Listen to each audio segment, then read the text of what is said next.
Hello, I'm Mr. Polk, and welcome back to my kitchen. Welcome back to the second part of the two-part segment of Family Favorites. The family favorite I'm going to do now is going to be Bacon Cheeseburger Macaroni. This is a favorite of my older sons. He always liked the one in the box. Here I wanted to create something that was fresh and that we could make any time. So we're going to start by taking our pan here, and I'm going to have this on a medium-high heat. This is a larger pan. This is known as a sautoir. It's got higher sides, all right? And it's something that we can cook in, and it's going to allow us to actually keep all the stuff inside and not falling all over the pan. So what we're going to do is we're going to start with about a pound of ground beef, and I'm just going to put it right in. I'm not really going to put anything in my pan, okay? And that's because I don't want to have anything, I don't want to add any more extra fat because I'm going to have to drain out the fat anyway. Okay, so we're going to get that started. And then what we're going to do is we're going to add the onions right away, because I don't really need the onions to brown, okay? All I really want is the onions to sort of soften, so they're just going to cook in with the hamburger. All right, and I am using what we call a fish turner so that I can scrape underneath the hamburger, and I'm trying to break it up. So this is just going to have to cook for a little bit. So while it cooks, what I'm going to do is work on the rest of the recipe with you. So we'll let that go. Scrape these guys out because we'll need that for later. All right.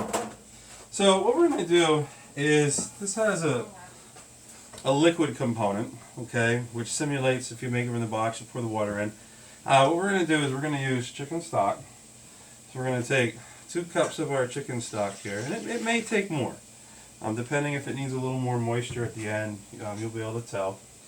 And then we're going to put in some ketchup. Who's this guy? Okay, I can hear that starting to cook. So we're going to put our ketchup in. It's about a half cup. That was 2 cups of the stock. And then I like to do parts of the recipe that give it a little kick, and that is we put in just a little bit of mustard. This is just 2 teaspoons of a Dijon mustard. So we're going to put that in. And we want to add some tomato paste. That just builds on the flavor of the ketchup. Tomato paste sometimes has a little sweeter flavor to it because it's the condensed tomatoes. So we put that in there. And then to work with some of the acid of the ketchup, we'll put in some brown sugar. And this is something you can adjust. You maybe don't want brown sugar, that's up to you. And then we're going to give it some flavor. We're going to throw in some garlic powder, some granulated garlic. And we'll just put in a little bit of pepper, a little bit of salt. And then what I like to do is check on our meat. Meat's starting to look good. Starting to get some saute going there. Okay. Alright, so that's looking good. Starting to saute up. Starting to get some color. We're going to give it a little more heat. That looks good. And then now what we're going to do is whisk this together. Now normally I would whisk this together and set it aside, okay? But because I'm on camera and I want to try to keep things moving, I'm actually going to do something I normally don't do, and that is I'm going to put this in a bowl or in a pot, and I'm going to just start to cook this separately. That way when it goes into the hamburger, it's already coming to a simmer. And again, it's not something I would normally do, and it's not something you need to do. I just want to try to speed the process up. Okay. So once I get this all whisked together, okay, and you can see this gives you that tomato, the cheeseburger base, and it's got the brown sugar and all that in. So I'm just going to put that into a pot here and just start to bring it to a boil. And again, it's not something I normally would do, but with wanting to keep things going, it would be nice if this gets a little head start on cooking so that I can pour it in. So let's take a look at our hamburger.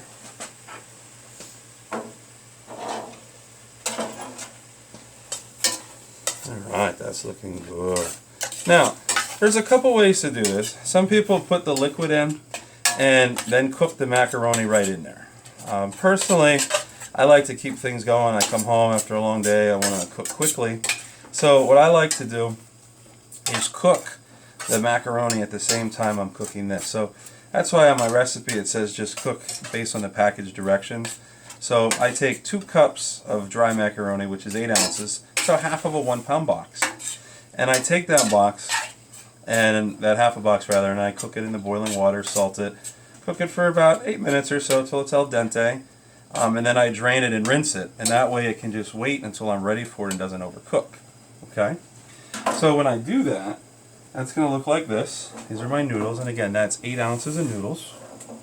And the bacon. You don't have to put bacon in, okay? Those of you that know me know I have to put bacon in. And that's about a ½ pound of bacon, okay? And also, if you know me, I started with a pound of bacon, and that's what I have left. And I'm cutting that up, and then you can either put that in with it like I'm going to do, or some people might want to just sprinkle it on top. Alright, now let's take a look at our meat, because that's really starting to look good now. I'm going to move this so we can see. Alright, so all you need to do is brown this, okay? And we want to have it fully cooked. We don't want to have anything pink. And what you're going to notice is that you do render the fat out of the meat, okay? And we want to try to remove that. So what I do is this meat is just about cooked, and the cooking process isn't really going to brown with all this juice and stuff on the bottom anyway. So what I'm going to do is at this point I'm going to drain it, okay? And make sure when you do this you're careful, so you might need help. And what I'm going to use is a bowl.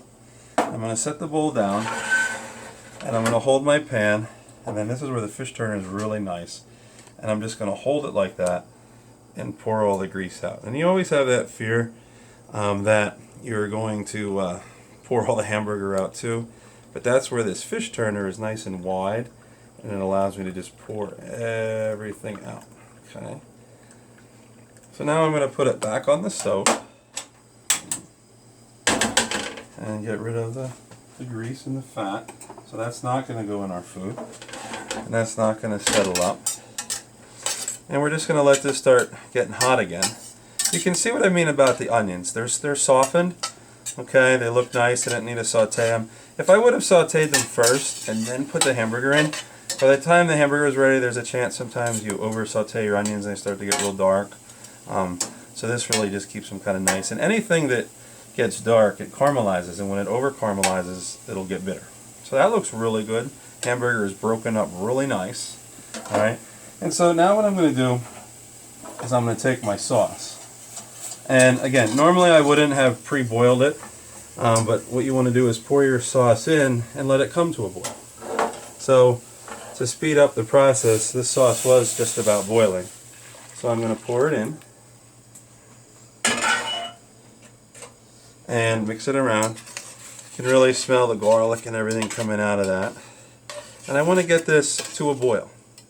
As soon as it gets to a boil, that's when I want to start to add everything and finish this off and let it go. So this looks really nice. This is where if you wanted to put, once it's already, see that? By doing that, it's already starting to boil. This is where if I wanted to, I could cook the macaroni in here. But I choose to already have my macaroni cooked. So I'm going to put the macaroni in. Alright, and it starts to fill up your pot. So you do need to have a nice big sautoir like I'm using, because otherwise you're going to run out of room. And you can see where at first it looked like it was real, like too much liquid, but now it just starts to come together. And the half box works well. Sometimes if you do a whole box, you can also do different noodles. My favorite is the cavatappi. I just wasn't able to find any today. They're the ones that look like this, but they're like spirally. And then the last piece of the puzzle is second to last piece of the puzzle, is we're going to throw our bacon in. Okay, and then we're going to put in a little bit of the red pepper flake. Okay.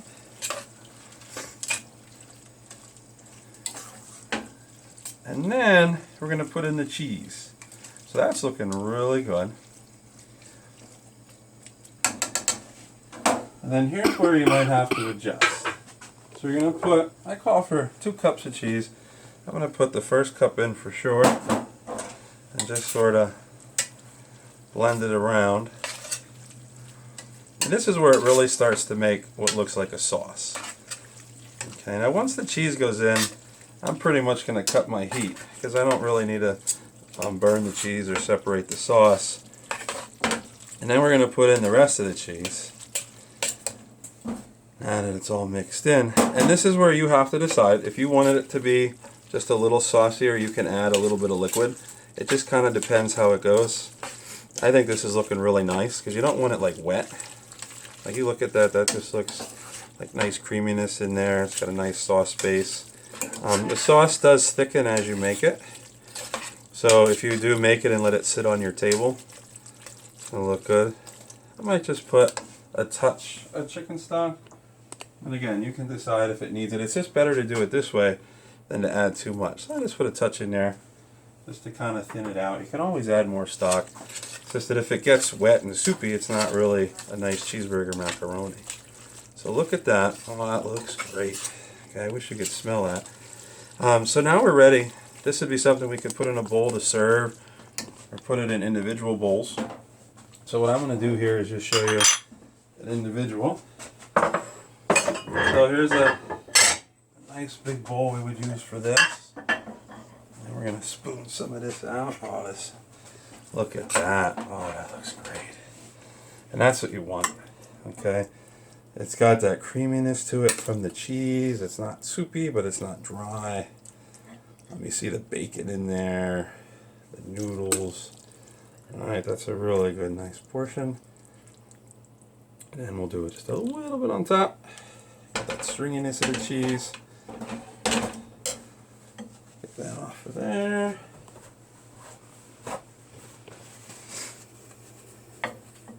Clean that off. And then to finish, we can hit it with just a little bit of fresh cheese on top.